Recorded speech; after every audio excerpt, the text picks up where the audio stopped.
অনেক বছর আগের কথা। আরবের এক ছোট শহরে বাস করত এক যুবক। নাম তার ইয়াহিয়া। ইয়াহিয়া ছোটবেলা থেকেই খুব মেধাবী ছিল, কিন্তু বড় হওয়ার সাথে সাথে সে আল্লাহর পথ থেকে ধীরে ধীরে দূরে সরে যেতে লাগল। সে নামাজ ছেড়ে দিল, খারাপ বন্ধুদের সঙ্গে মিশতে শুরু করল। রাত কাটত গান বাজনায় আর গুনাহে, আর দিন কাটত অলসতায়। তার মা তাকে অনেক বোঝাতো। মা বলতো, বাবা, নামাজ ছেড়ো না, আল্লাহ খুব দয়ালু।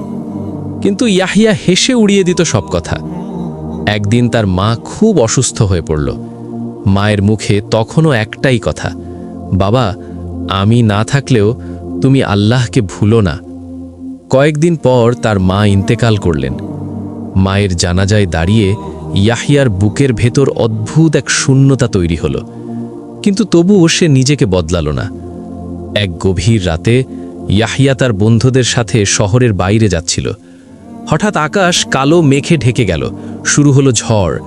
বজ্রপাতের এক বিকট শব্দে সবাই ভয়ে থমকে গেল। ঠিক সেই মুহূর্তে ইয়াহিয়া দেখল এক বৃদ্ধ লোক একা বসে কুরআন তেলাওয়াত করছে। ইয়াহিয়া অবাক হয়ে জিজ্ঞাসা করল, এই ঝড়ের মধ্যে আপনি ভয় পাচ্ছেন না? বৃদ্ধ মুচকি হেসে বললেন, আমি ঝড়কে ভয় করি না, আমি ভয় করি সেই দিনের যেদিন আল্লাহ প্রশ্ন করবেন। এই কথাটা যেন তীরের মতো ইয়াহিয়ার হৃদয়ে এসে বিঁধল। বৃদ্ধ আবার বললেন, বাবা, যত বড় গুনাহি হোক, আল্লাহর রহমত তার থেকেও বড়। সেই দিন রাতে ইয়াহিয়া ঘুমাতে পারল না। মায়ের কথা, বৃদ্ধের কথা সব একসাথে মনে পড়তে লাগল। ফজরের আজান ভেসে এলো। অনেক বছর পর সেই আজান তার চোখে পানি এনে দিল। সে কাঁপা পায়ে মসজিদের দিকে হাঁটতে লাগল। সিজদায় পড়ে সে কাঁদতে কাঁদতে বলল, হে আল্লাহ, আমি অনেক গুনাহ করেছি, কিন্তু তুমি তো গফুরুর রহিম। আজ থেকে আমি ফিরে আসছি। সেই দিন পর ইয়াহিয়া বদলে গেল। নামাজ তার জীবনের অংশ হয়ে গেল। খারাপ সঙ্গ ছেড়ে সে ভালো মানুষের সাথে চলতে শুরু করল। লোকেরা অবাক হয়ে বলতো, এই কি সেই ইয়াহিয়া?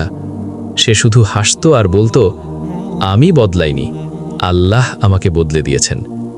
এই গল্প আমাদের শেখায়, যত বড় গুনাহি হোক, তাওবার দরজা বন্ধ হয় না। আল্লাহ আমাদের ফেরার অপেক্ষায় থাকেন। আজ যদি ফিরে আসি, আল্লাহ আজই ক্ষমা করতে পারেন। আল্লাহ বলেন, হে আমার বান্দারা, যারা নিজেদের উপর জুলুম করেছ, আল্লাহর রহমত থেকে নিরাশ হয়ো না। বন্ধুরা, গল্পটা যদি ভালো লাগে চ্যানেলটি সাবস্ক্রাইব করে অবশ্যই পাশে থাকবেন।